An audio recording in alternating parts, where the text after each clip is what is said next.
Now, another thing that we need to learn is that in HTML, there is no standard way to structure your HTML, maybe like the extra spaces needed, or like, see in this case where I wrote this subscribe button, after this greater than symbol, it is followed by a new line, then some spaces before we now have the text subscribe.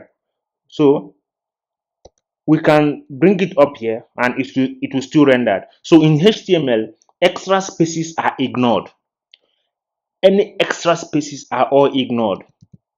So if like, so see this in our button, see our greater than, it ended here, then with some spaces, with some spaces before we now see our text subscribe. In HTML, all those spaces are ignored. So you can see that those new line and extra spaces have no effect. So it just draws up your button and the text there.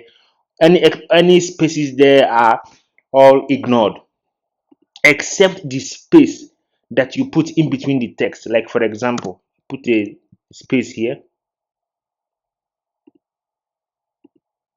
and you subscribe. So you see, okay, now let me remove. So you see now the effect of attributes. This button is quite dim. You see that it's quite dim. The text is dim and faint. You can rarely see it, and it's unclickable. There's no longer the hover effect and the click effect there. So this is done by the attribute disabled.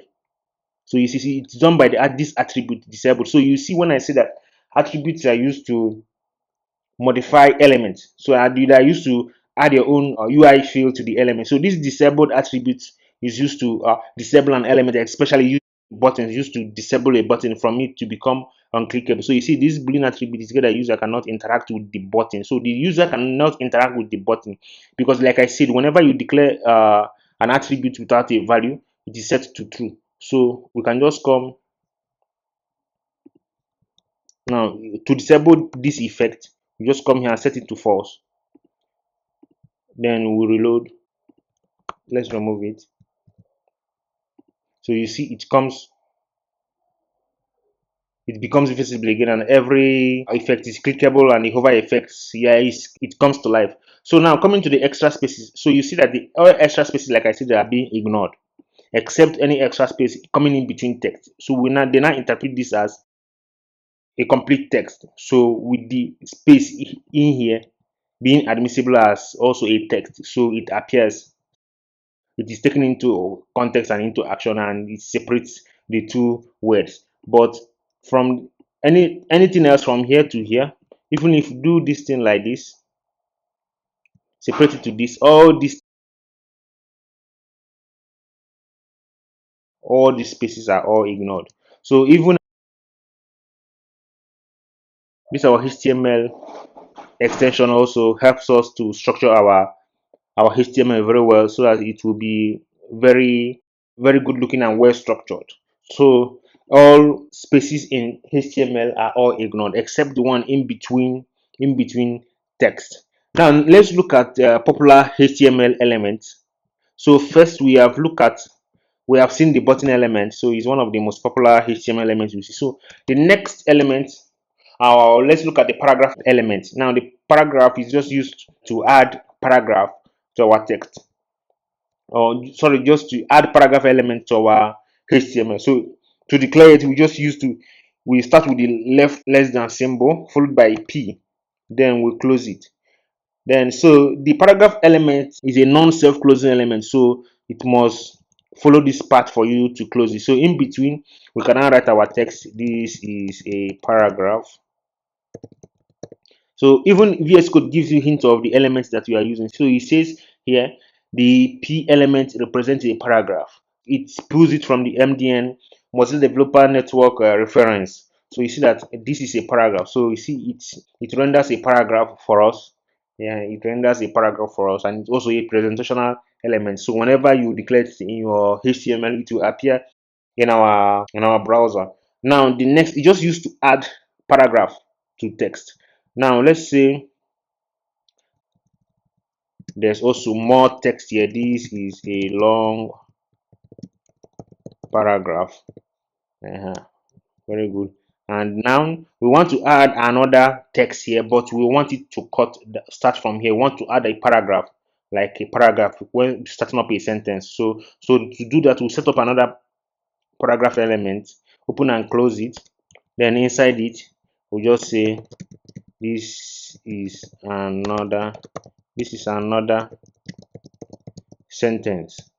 So close it. So you see, it begins in another line while having a space in between. So you see, in English grammar, this is exactly how paragraph functions. In it, whenever you want to add a paragraph in multi-sentence, for clarity and easy readability for your users, you use the paragraph after the text. You come down, so the paragraph element does it for you. So you see, it adds a new line, then a space in between from this sentence to this the other sentence.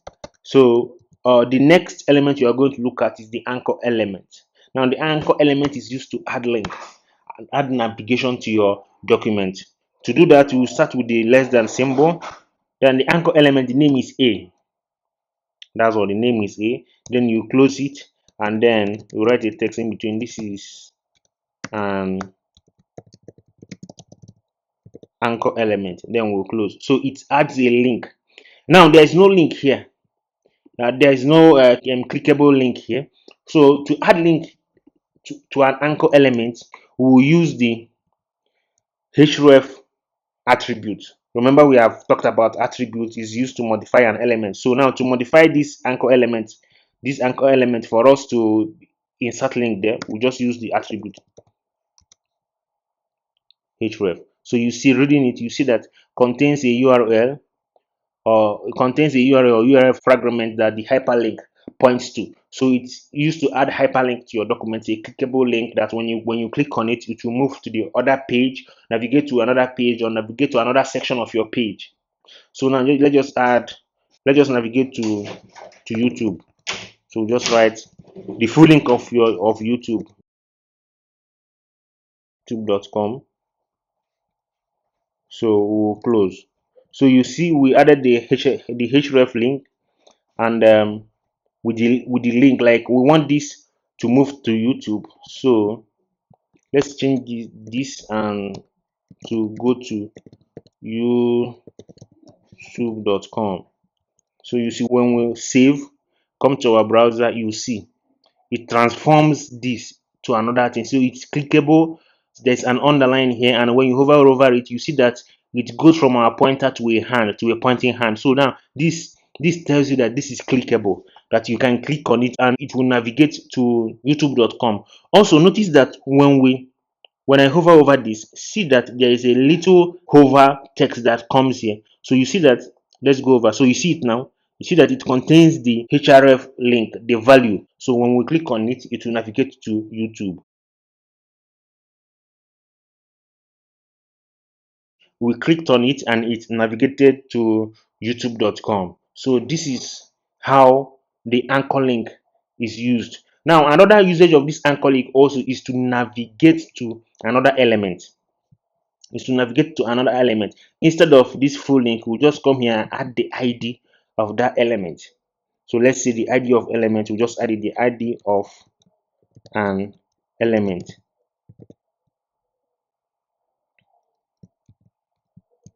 So when we click on it, it just moves to the ID of that element.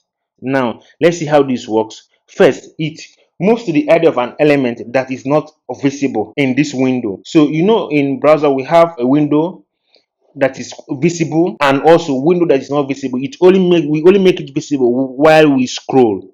You see, now this is the end of our HTML document, so it does not move down beyond this visible height and width. So it does not move down. So when it moves down out of sight, this our window turns to being scrollable, that we can scroll up and see other HTML elements beyond it. So let's just duplicate some of our HTML elements into a few numbers so as to make it scrollable. So you see, I duplicated the paragraph element into so many elements so that we can be able to demonstrate the scrolling nature of our browser. So you see that it's displayed from the button up to the last element that it can display.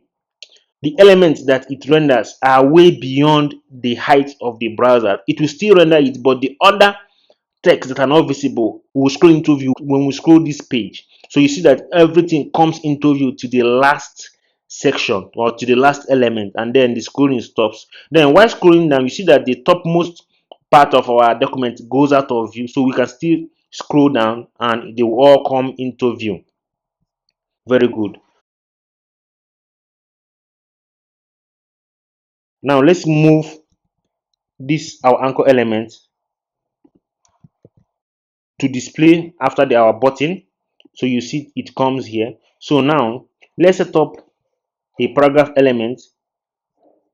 This paragraph element, now let's call it let's set the id to last paragraph. Let's copy it and set it to this anchor element.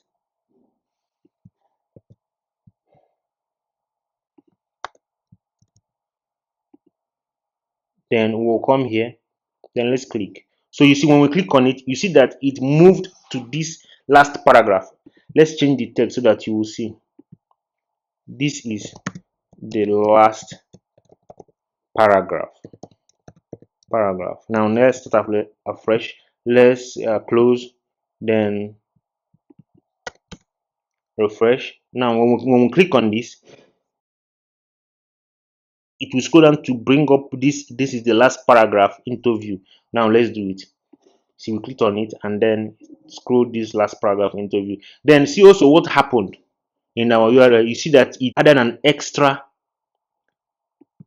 text to our URL. You see, it started with the hash and then the name of the element, last paragraph, so that when we navigate on this, it will bring into view the element containing the ID last paragraph. Now let's explain why we did this.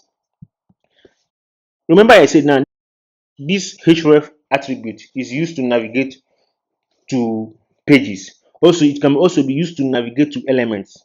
Now look at what we did. Instead of adding a URL here, we added the ID. Remember, to navigate to elements, you must use the ID. Now here the paragraph has the ID last paragraph. That's why here we added the last paragraph here. So the name of the ID is used to navigate to that element. Now, but before you start, you first start with the hash. Then after the hash follows the name of the ID. In our case, the last paragraph. So we added it here, and when we click on this, it will move us to this element P. So you see the basic usages of the most common elements we have in HTML. Now let's clean this up. Let's clean this up and look at other things. Okay, very good. Let's clean this up.